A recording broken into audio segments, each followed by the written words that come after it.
Hi, my name is Lily and I'm a freshman at Virginia Tech University, and I'm so excited about the new GETT video series this year. I have either been a participant or a volunteer at GETT for the past 9 years, and my favorite part every year is making new friends and meeting new amazing women working in STEM. And my favorite subjects are chemistry and geography, and I'm a chemical engineering major, and I hope to focus in sustainable agriculture. Happy 20th anniversary, GETT! Hi, my name is Nancy Chaco, and I work at Boomi, a Dell Technologies company. Here at Boomi, we provide a low-code web platform that allows businesses to find, connect, and manage all of their data. This puts the power of all that data squarely in our customers' hands where it belongs. I'm a quality assurance engineer. I help to ensure that the product we provide to our customers is high quality and meets their needs. I do this both by writing code to simulate customer behavior, as well as using our product just like our customers would. I work closely with a team of other engineers who all have a role to play, from designing the product, writing the code, testing the outcomes, documenting its usage, and managing the overall process. I personally went to a 4-year college, but there are many paths to a career in software. We're excited to share a small exercise to help explain a concept that we use in computing every day called compression.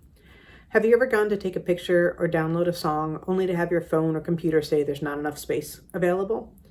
Every document takes up space on our device's hard drive, and that space is limited. By compressing a file, we can reduce the space it needs, which allows us to fit more of them in there. There are many ways of doing this, and we'll walk through one of those together.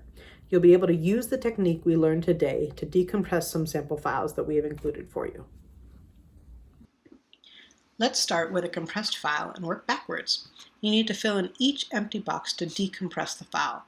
By following the arrow from the empty box backwards, we can find the text that we need to fill in.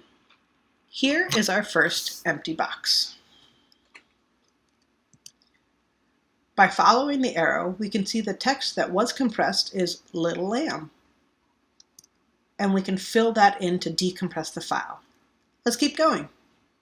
We can follow that same pattern again and see that the next empty box is also little lamb. Our next empty box points back to the entire first line instead of just the last few words. And so now we can fill in Mary had a little lamb. Let's finish this off with our last few boxes. Using the same pattern, we complete the nursery rhyme. So how much space did we save when we compressed this text? Here's a count of the uncompressed characters, which comes to 95. For our compressed version, each box now counts as a single character, no matter how many characters it originally contained, so the total comes to 52. By compressing the file, we saved 45% disk space. This means we can store almost twice as much as we could have if we hadn't compressed the files. We have a few exercises for you to try to both compress and decompress your some text yourself. Have fun!